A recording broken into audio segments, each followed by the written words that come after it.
बात बहुत पुरानी है। किसी नगर में दंतिल नाम का एक व्यापारी रहता था।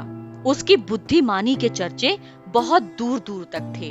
इसी को देखते हुए उस नगर के राजा ने दंतिल को अपने यहाँ पर प्रशासक के पद पर रख लिया था। राजा के साथ उसके संबंध एकदम परिवार के जैसे हो गए थे। एक बार की बात है, राजा की बेटी की शादी थी। उस शादी में दूसरे देश के राजा महाराजाओं के अलावा नगर के सभी छोटे बड़े नागरिकों को इनवाइट किया गया था और उसकी देखरेख का जिम्मा सौंपा गया था दंतिल पर। दंतिल वहीं पर ही खड़ा हुआ था, तभी एक सेवक आता है और जाकर उस कुर्सी पर बैठ जाता है जो राजा महाराजाओं के लिए बिछाई गई थी। दंतिल को बहुत गुस्सा आ जाता है। वो सेवक का हाथ पकड़ता है और उसे वहां से उठाते हुए कहता है, क्या तुम्हें नहीं पता ये सभी कुर्सियां राजा महाराजाओं के लिए बिछाई गई हैं? तुम्हारी हिम्मत कैसे हुई यहाँ बैठने की? निकलो यहाँ से। और वो उसको वहां से बाहर कर देता है और संतरियों से कहता है, देखो, यदि ये दोबारा वहां पर जाकर बैठने की कोशिश करे तो इसे महल से बाहर फेंक देना।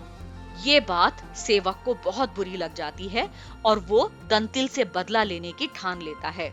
अगले दिन सेवक जब राजा के बेडरूम में झाड़ू लगाने जाता है तो उस वक्त राजा सोया नहीं था, बल्कि उसने आंखें बंद कर रखी थी और सेवक को ये पता चल जाता है कि राजा अभी सोए नहीं हैं, बल्कि जाग रहे हैं।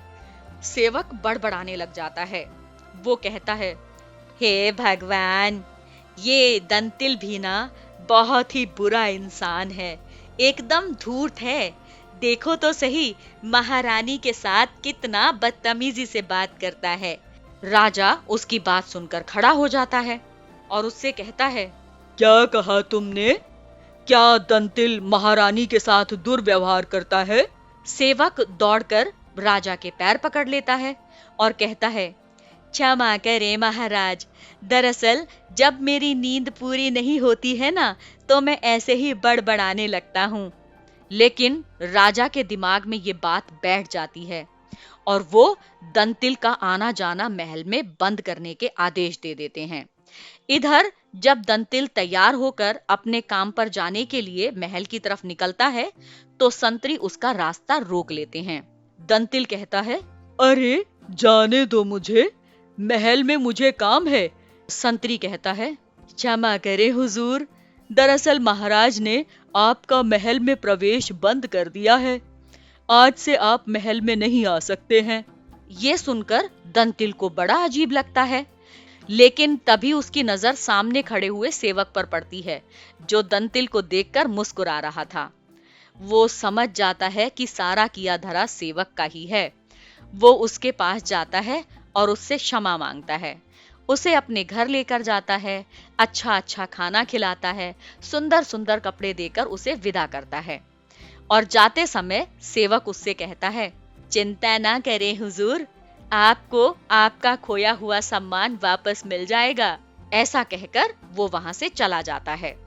अगले दिन जब सेवक वापस राजा के शयन कक्ष में झाड़ू लगाने जाता है तो वो फिर से बड़बड़ाना शुरू कर देता है, अरे हमारे ये महाराज भी एक नंबर के मूर्ख हैं। देखो तो सही, बाथरूम में बैठकर खीरे खाते हैं और सारा कचरा फैला देते हैं बाथरूम में। ये बात राजा सुन लेता है और उसको डांटते हुए कहता है, क्या कहा तुमने? मैं मूर्ख नजर आता हूँ तुम्हें? सेवक तुरंत दौड़कर राजा के पैर पकड़ लेता है और कहता है, क्षमा करे महाराज, दरअसल जब मेरी नींद पूरी नहीं होती है ना, तो मैं यूं ही बड़बड़ाने लगता हूँ। राजा सेवक को बहुत डांट लगाता है, लेकिन उसे नौकरी से नहीं निकालता क्योंकि वो उसका बहुत पुराना नौकर हो चुका था। लेकिन राजा के दिमाग में अब ये बात आती है, जिस प्रकार ये मेरे बारे में उल्टा सीधा बोल रहा था, जरूर ये दंतिल के बारे में भी यूं ही झूठ बोल रहा था। और इसके बाद में राजा दंतिल को अपने महल में बुलवा लेता है।